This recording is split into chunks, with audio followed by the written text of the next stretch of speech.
So welcome to Draft Uncapped. We're here at the Draft editorial offices with Jake Leinenkugel, president of Leinenkugels in Chippewa Falls, Wisconsin. So tell me, what's new at the brewery these days? Well, Chris, there's a lot going on at the Jacob Leinenkugel Brewing Company in that little city of Chippewa Falls, Wisconsin. I'll tell you, we have a brand new brew house. I should say brand new, it's 7 years old now, but it's state of the art. It was put in by the Siemens Corporation out of Germany. And they actually built it within the confines of 4 different stories, still working off the gravity system that our great-great-grandfather Jacob started with. And so even though it's very high-tech, it still goes back to the roots of what Leinenkugel is all about, and it is the community of Chippewa Falls within the structure and confines of what our great-great-grandfather built. So tell our viewers a little bit about the history of the brewery, because you see a lot of breweries these days that are celebrating 15, 20-year anniversaries, but you guys have been around for, it's like 143 years. Yeah, okay, great, Chris. So what's the origin of the brewery? Well, I could wax prophetically in a long time about the history, but I'll give you the overview. 1867 was the year our great-great-grandfather Jacob came to a great little place in the Chippewa Valley where actually, Chris, there were 3,000 lumberjacks taking out some of the largest white pine in the country at that time. So we had a very prolific logging industry going on. And you know what? You had all these thirsty lumberjacks and no beer. So he and his partner went from Sauk City, Wisconsin, where our great-great-great-grandfather taught his 5 sons how to brew beer. So they were all great brewers. Jacob, being the smartest, of course, came to that Chippewa Valley, Chippewa Falls area and started making the traditional German Helles lager style that his father taught him to make. Yeah, there's some big news from last year about Classic Amber, right? Very proud of this beer. You're right, Chris. This particular beer was launched exactly a year ago, last March. Into select Midwest markets, and then we took it out a little further into some other states. But even without national distribution, Leinenkugel's Classic Amber became the #1 craft launched beer, new beer in 2009. So we're very proud of this beer, and proud of it because of how we brewed it. This was really going back to the essence of our great-great-grandfather in his style of brewing beer.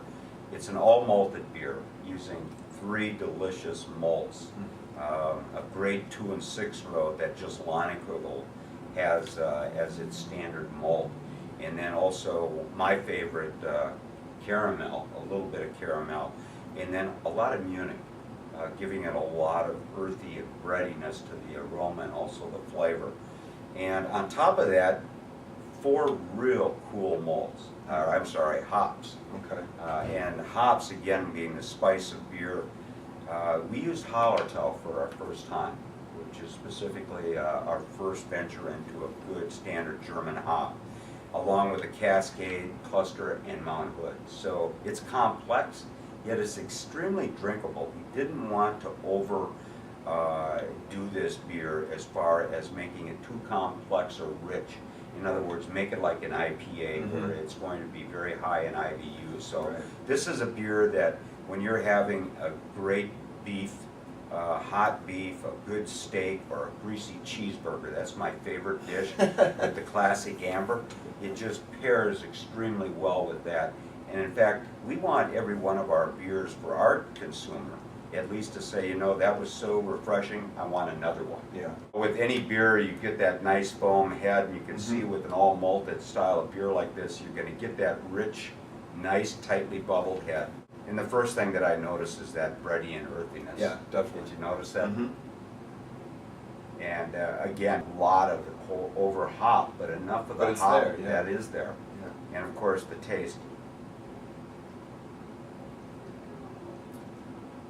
It's just what you said. I mean, you get the the nice caramel note. Nothing is too forward in the beer. The hops are there in the background to add like a nice little bitterness to kind of clean it up on the palate. But it's all very well balanced, and really quaffable. I could definitely drink 3 or 4 of these. See, and that's the way we really want to brew. We want to give them enough substance, enough complexity, but also in back of their mind saying, that was so good, I'm gonna not only have another cheeseburger, I'm gonna have another cold classic amber Exactly. to wash it down. So it's just a real nice, straightforward, yet complex beer that's nice to drink. Yeah. I like that a lot. Beautiful though. Can we go on to number 2, Chris? Yeah, let's do number 2. The beers of summer, as we like to refer to them at Leinenkugels, because each one of these beers that were represented today on the table, we're going to talk and sample, starting with the classic amber, are available in a new package that we just came out with.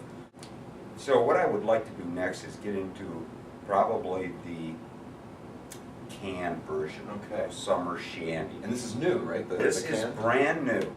We're very proud of this beer because it's become our #1 summer seasonal beer, and the receptance has been just phenomenal. Very different again. The first brewer in America to bring a shandy style to the American public, so this is a first for Leinenkugels and first for the brewing industry in the country. Shandies are very popular over in Ireland, Great Britain, and in Germany they call them Rodlers. Okay. And what it is, it's basically lager beer, and it's mixed with lemonade. Sometimes you'll find ginger ale, Sprite, Coca-Cola mixed, Okay. usually from a draft, regular lager beer, half lager beer, and half lemonade. The acceptance is every age group from legal drinking age forward of people that really enjoy this style of beer. Notice the tight, Wow. neat little white bubbles and head that this beer produces. A lot of carbonation, of course, in summer shandy, but again, cleanses the palate, very delightful. It's one of those beers that once you start, it's really hard to say, boy, I want to go to something else. That lemon really comes out. It really does on the aroma immediately. Yeah, I got it as soon as I open the can, and usually the bottle as well. But you get that great citrusy aroma from the lemon. And then, you know, I'm going to leave it to you again, Chris, because you did such a great job. What do you think? Is this your first time for a summer shandy? It is actually, to be honest. I hate to admit it, but this is amazing. It's a lot lighter and softer on the tongue than I thought it would be. I was expecting a little bit more of that lemon tartness to kind of grip the tongue, but not at all.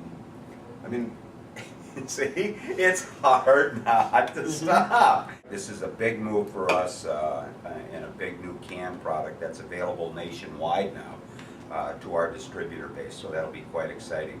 And this is our version of a Belgian Wit, Belgian style of beer. A lot of coriander, a lot of orange peel essence. And what I mean by a lot is, I like to refer to this as Blue Moon on steroids. okay. It's our Leinenkugels Sunset Wheat. All right. Again, Belgian Wit style of beer. Notice the aromas on this one. I don't think there's a competitor out there that is making a Belgian wheat that will be as bold as this one. Have the orangish color and tint to it, and it's going to go to make it an orangish head as well. Compare that to, say, the shandy head again, and to the shandy appearance, if we can just get a little background color here, I would definitely go you're for going to really see the orange. difference. I think I topped that to a basic, oh, perfect pour. Look at that. So you can see there's a lot of coriander and orange peel essence in this, a lot of flavor. And again, for a summer refresher, but bigger, bolder, a little more alcohol and more substance. You know, we've gone through every beer except for which beer is still our largest beer in the Leinenkugel portfolio today, and it's Leinenkugel's Honey Weiss.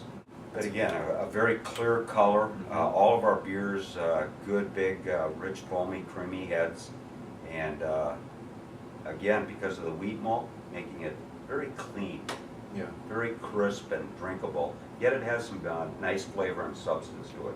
Doesn't leave any lingering thing as far as aftertaste on your palate or the roof of your mouth. And it's just very thirst quenching again. Hey, thanks a lot for swinging by the office.